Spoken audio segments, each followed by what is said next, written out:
assurance and quality control, specifically with regards to rice fortification. आप लोग, I have seen the attendance sheet और मैंने देखा कि आप कुछ लोग FCI से हैं, कुछ WCD डिपार्टमेंट से हैं, तो कहीं ना कहीं आपने भी देखा होगा कि आपके एरियाज़ में फोर्टिफाइड राइस अब दिया जा रहा है. सो क्या वो चीज़ है जो डिफरेंट है फोर्टिफाइड राइस में कंपेयर टू जो चावल पहले हमें मिलता था? अभी आपका एक सेशन भी हुआ है एंड वी हैव टॉक के फोर्टिफाइड राइस दिया जा रहा है. एक छोटा सा क्वेश्चन कोई भी जवाब देना चाहे कि ऐसी क्या चीज़ है फोर्टिफाइड राइस में जो डिफरेंट है नॉर्मल चावल से?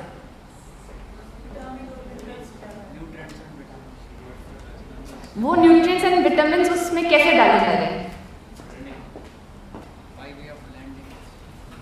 हम क्या ब्लेंड कर रहे हैं? Rice colonel's. तो अभी हम लोगों ने ना एक छोटे सैंपल्स हैं जो सर्कुलेट किए हैं, आप लोग उसमें देख पाएंगे. एक जो चावल का सैंपल है वो है फोर्टिफाइड राइस का, और दूसरी बॉटल में आपको दिखेगा वो चावल जैसे दिखने वाले कर्नल्स हैं जो कि FRK होते हैं. उसी को 1:100 के रेशो में उसमें ब्लेंड करते हैं एंड दैट्स हाउ आपको वो आपका vitamin and mineral rich fortified rice मिलता है ना. अब बात आती है कि अगर हम कोई भी चीज़ का लाभ उठाना चाहते हैं, ज़रूरी है स्पेशली खाने के प्रोडक्ट में उसको क्वालिटी से बनाया जाए, है ना. अगर वो क्वालिटी से नहीं बनाएंगे तो क्या उसका वही लाभ हमें मिल पाएगा? ऑब्वियसली नहीं. सो यहाँ पे आप दो टर्मिनोलॉजी देख रहे हो. पहली है क्वालिटी अश्योरेंस, दूसरी है क्वालिटी कंट्रोल. क्वालिटी अश्योरेंस जब हम कहते हैं, हम ये मानते हैं कि जब भी उस प्रोसेस में वो FRK कर्नल बना या फोर्टिफाइड चावल बना मिल के लेवल पे, उन लोगों ने जो भी सावधानियां बरती, चाहे अच्छी मैन्युफैक्चरिंग प्रैक्टिसेस लगाई, चाहे हाइजीन से बनाया, या सबसे बड़ी बात कहें तो ईमानदारी से जो न्यूट्रिएंट उसमें जाने चाहिए वो उसमें डाले, तो आपका जो प्रोडक्ट है वो क्वालिटी अश्योर्ड है. दूसरी चीज़ quality control at the user level. कोई भी चीज़ बनने के बाद अगर मैं उसकी टेस्टिंग कराना चाहूँ कि अगर ये मिलर है क्लेम करता है कि मेरे चावल में आपको 100 ग्राम चावल में 30 मिलीग्राम ऑफ आयरन मिलेगा, तो मैं जो उसकी टेस्टिंग करा के जांच करूंगी कि वाकई इसमें 30 मिलीग्राम है या नहीं, वो मेरा प्रोसेस कहलाता है क्वालिटी कंट्रोल का. सो बेसिकली अब अगर हम सप्लाई चेन की बात करते हैं तो चावल की जो मिलिंग से शुरू होकर फिर जो ब्लेंडिंग होनी है, इस प्रोसेस में हमारे कुछ की मेन प्लेयर्स हैं. पहला वो स्तर जहाँ पे प्रीमिक्स बना, ये जो विटामिन मिनरल प्रीमिक्स इस कर्नल में डलना है ताकि इसका बेनिफिट हमें मिल सके, तो पहले हमारे होते हैं प्रीमिक्स मैन्युफैक्चरर्स. सेकेंड लेवल आता है हमारा FRK मैन्युफैक्चरर्स का, कि ये लोग जो FRK बनाएंगे. तीसरे हमारे होते हैं राइस मिलर्स जो कि उसको ब्लेंड करते हैं और फोर्टिफाइड चावल बनाते हैं. और चौथा लेवल जो इसका है वो हमारी एजेंसीज हैं लाइक FCI, चाहे FSSAI या एंड यूज़र जो उसका इस्तेमाल कर रहा है या उसको किसी भी लेवल पर टेस्ट कर रहा है. तो क्वालिटी कंट्रोल के पॉइंट ऑफ व्यू से ज़रूरी है कि हर प्रीमिक्स निर्माता अपने प्रीमिक्स की लैब में, जो कि FSSAI एम्पैनल्ड लैब हैं, जैसे कि मैम ने अपनी प्रेजेंटेशन में बताया कि देयर आर अबाउट 45 लैब्स जो आज की डेट में प्रोफिशिएंसी टेस्टिंग से पास हो चुकी हैं और फोर्टिफाइड प्रोडक्ट्स की टेस्टिंग कर सकती हैं. ये जो iron, vitamin B12 and folic acid की हम बात कर रहे हैं, इसकी करेक्ट प्रोसेस क्या होनी चाहिए, इसके स्तर क्या आने चाहिए, उसमें वो लोग एफिशिएंट हैं और उसकी टेस्टिंग करते हैं. तो ये टेस्टिंग हो गई पहले प्रीमिक्स के लेवल पे. नाउ प्रीमिक्स मैन्युफैक्चरर की रिस्पॉन्सिबिलिटी क्या है कि वो ये COA को, सरकार को, जिसके लिए वो FRK बनवाएगी और जो FRK निर्माता है उसको अपना ये COA करवा कर दे, ताकि वो एक बेसिकली प्रमाण पत्र है ना कि भाई मैं अपना प्रीमिक्स जो आपको दे रहा हूँ उसमें इतना माइक्रो न्यूट्रिएंट आपको मिलेगा. सेकेंड स्टेज जो आती है हमारी FRK मैन्युफैक्चरर के लेवल पे, उनके लेवल पे क्या है कि अब ये प्रीमिक्स को आपने चावल के आटे में मिलाकर वापस से FRK के कर्नल्स बनाए. उस दौरान जो इसकी प्रोसेसिंग हुई, थोड़े से लॉसेस होते हैं.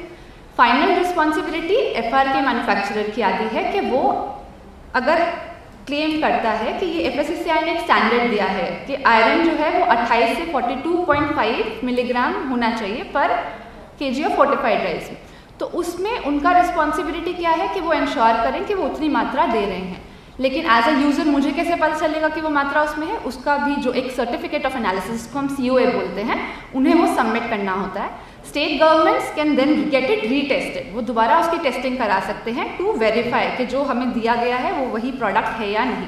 इसके अलावा एफआर के निर्माता को अपना 500 ग्राम का एक सैंपल भी सबमिट करना होता है सो दैट हम उसे रीटेस्ट कर सकें। थर्ड आता है हमारे राइस मिलर्स, जो कि इस पूरी राइस फोर्टिफिकेशन प्रणाली की सबसे इम्पॉर्टेंट कड़ी है। नाउ राइस मिलर्स क्या कर रहे हैं, वो एफआर के खरीदते हैं, उसको ब्लेंड करते हैं। तो दो स्टेजेस आ जाती हैं। पहली तो वो ये चीज़ की सावधानी बरते कि जिससे वो खरीद रहे हैं वो एफआर के निर्माता FSSAI एम्पैनल हो, उनकी स्टेट गवर्नमेंट ने उसे एम्पैनल किया हो। ऐसे कोई नहीं कि चलता फिरता मुझे बहुत कम पैसे पे मिल रहा है तो मैं उसे खरीद लूँ, उस तरह का चीज़ें नहीं होनी चाहिए। That's why we have regulatory agency. और सर ने भी अपने इंट्रोडक्टरी सेशन में बोला कि regulation is a key if we want to have successful programme of rice fortification and benefits for our people. Now rice miller जब ये production process करता है तो उसे चावल में भी और फोर्टिफाइड राइस भी जो बनाता है, इन चीज़ों की टेस्टिंग होनी चाहिए कि जो ब्लेंड वो कर रहा है क्या वो वही सही मात्रा है जो 1:100 की हम क्लेम कर रहे हैं, वो कैसे जांचेगा। उसके लिए एक होता है ब्लेंडिंग एफिशिएंसी टेस्ट। हम आगे डिस्कस करेंगे ब्लेंडिंग एफिशिएंसी टेस्ट होता क्या है, करते कैसे हैं। सेकेंड टेस्ट जो होता है वो होता है आयरन स्पॉट टेस्ट का। ये बेसिकली क्वांटिटेटिव नहीं है, क्वालिटेटिव है। सिर्फ ये जांच कर सकते हो कि आपके सैंपल में आयरन है या नहीं। एंड थर्ड जो होता है वो मॉइस्चर कंटेंट। नॉर्मली भी बोलते हैं कि जो चावल का मॉइस्चर बैलेंस रहना चाहिए सो दैट इट्स इन्फेस्टेशन ना हो, चावल के दाना खराब ना हो, वो एक अलग टेस्ट होता है जो हम वैसे प्रिस्क्राइब करते हैं।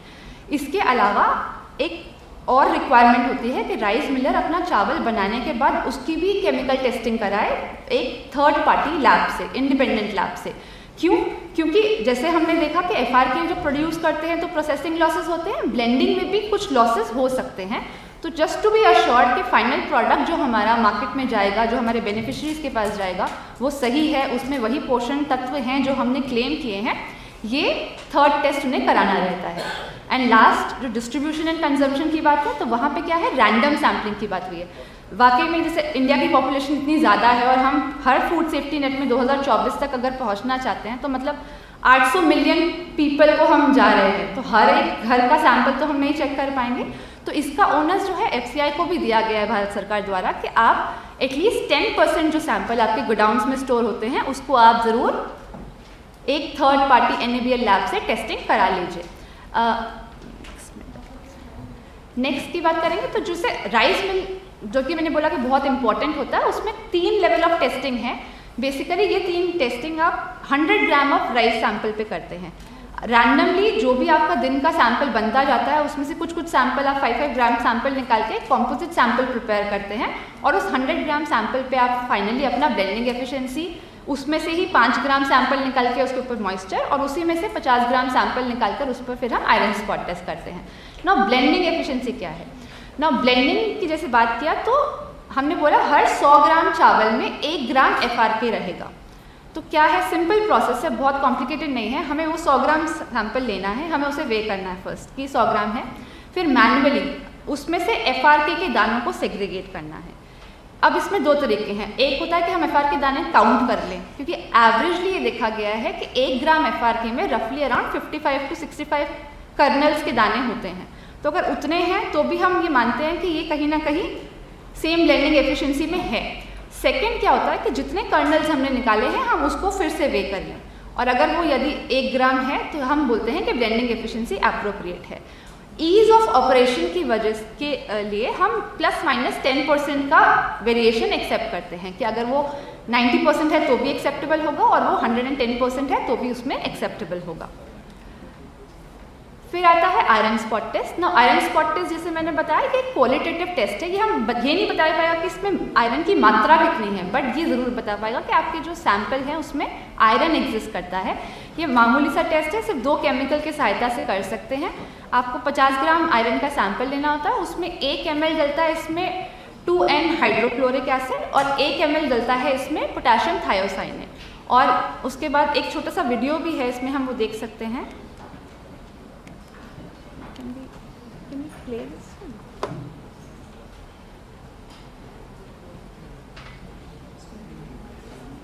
Play this one.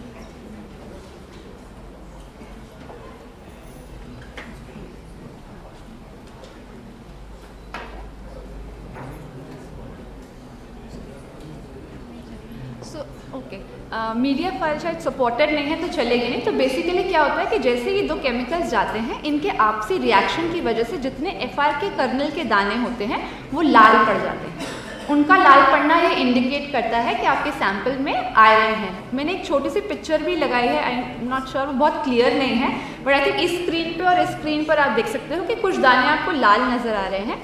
वो बेसिकली आपके एफआर के हैं, मतलब फोर्टिफाइड राइस कर्नल्स हैं जो जिसमें आयरन की मात्रा है।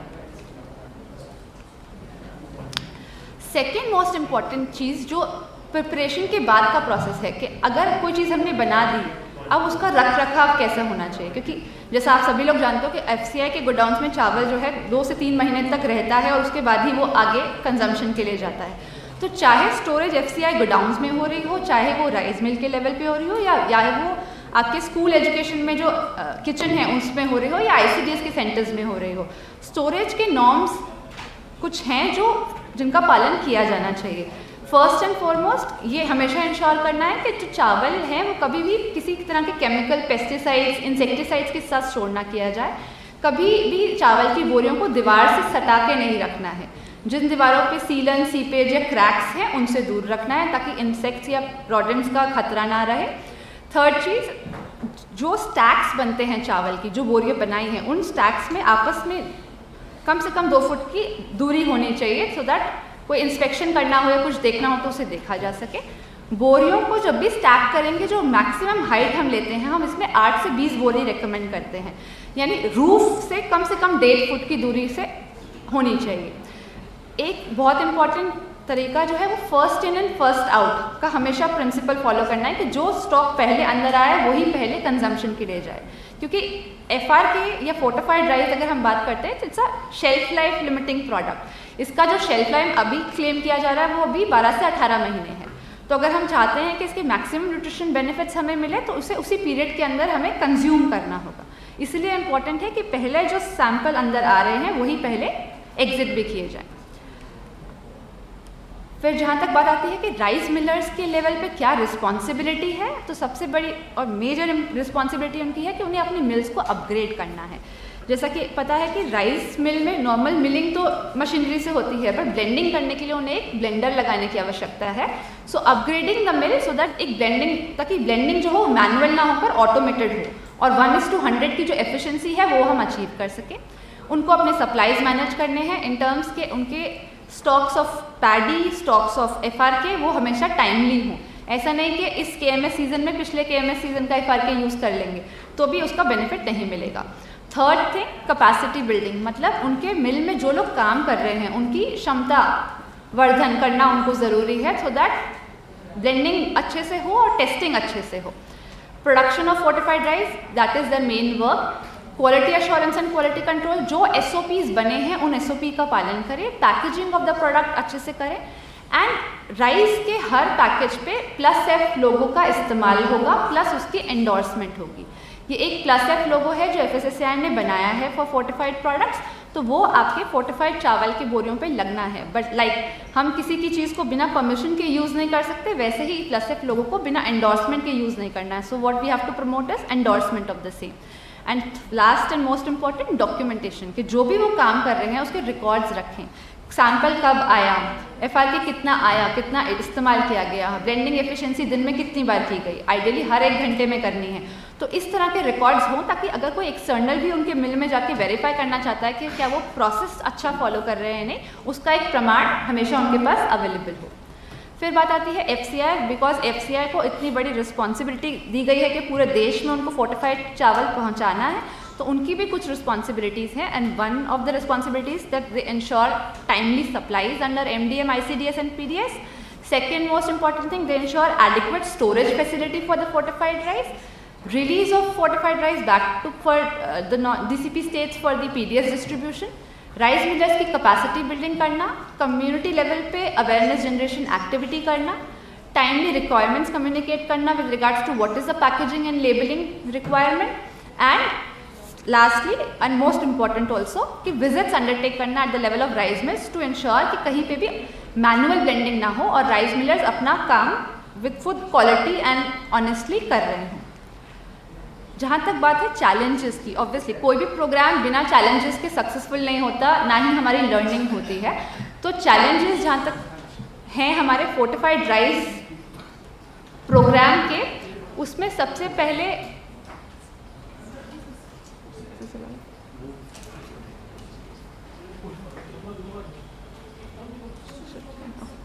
तो चैलेंजेस की जहाँ तक बात है तो पहला है कि हमारे पास लाइसेंस राइस मिल्स को और एफआर के मैन्युफैक्चरिंग में इशू किए जा रहे हैं, बट उन साइट्स के इंस्पेक्शन नहीं हो रहे हैं। सेकेंड चीज़, लिमिटेड लैब इंफ्रास्ट्रक्चर, जैसे कि हमें फुल कंट्री में फोर्टिफाइड राइस प्रोवाइड करना है, लेकिन हमारा लैब इंफ्रास्ट्रक्चर जो है वो अभी तक सिर्फ 45 लैब्स पे ही लिमिटेड है और हर स्टेट में भी लैब्स नहीं हैं। थर्डली, COA की जहाँ तक बात की गई थी कि सर्टिफिकेट ऑफ एनालिसिस माइक्रोन्यूट्रिएंट्स का होना चाहिए, तो माइक्रोबायोलॉजिकल भी कुछ पैरामीटर्स हैं जिनके COA हमें अभी तक नहीं मिलते हैं। यूज़ ऑफ प्रैक्टिस है मैनुअल ब्लेंडिंग की, कहीं कहीं पे हमें डॉक्यूमेंटेशन नहीं देखने को मिलता है, और बेनिफिशरीज़ के अंदर अवेयरनेस नहीं है, जिसकी वजह से क्या होता है कि FRK के दानों को चावल में से निकाल के एज इम्प्योरिटी समझ के अलग कर देते हैं, जिसकी वजह से भी कंजम्पशन इफेक्ट होती है। तो ओवरऑल सप्लाई साइड में भी कुछ चैलेंजेस हैं और डिमांड साइड पे भी कुछ उसके चैलेंजेस हैं। जहाँ तक बात है वे फॉरवर्ड की कि हम कैसे देखते हैं इस प्रोग्राम को आगे जाते हुए, तो definitely implementation TPDS, ICDS and PM portion में बढ़ानी है ताकि हम अपना विजन अचीव कर सकें। Investment in scaling up labs is required so that testing को हम और अच्छे से कर सकें। Capacity building of all government officials at every level, चाहे वो स्टेट हो, डिस्ट्रिक्ट हो या ब्लॉक, करने की ज़रूरत है। अवेयरनेस जनरेशन, बिकॉज जब तक कंज्यूमर उसे एक्सेप्ट नहीं करेगा आपका fortified rice program will not be successful. Strict adherence to the compliance protocols जितने हैं हमारे क्वालिटी को लेके, और better coordination among the state agencies, चाहे FCI हों, चाहे हमारे पैडी प्रोक्योरमेंट एजेंसीज हों, चाहे डेवलपमेंट पार्टनर्स हों, इन सबको साथ मिलकर एकजुटता से काम करना पड़ेगा, तभी राइस फोर्टिफिकेशन प्रोग्राम को हम एक सक्सेसफुल प्रोग्राम बना पाएंगे। मेरे तरफ से यही सब। Thank you so much.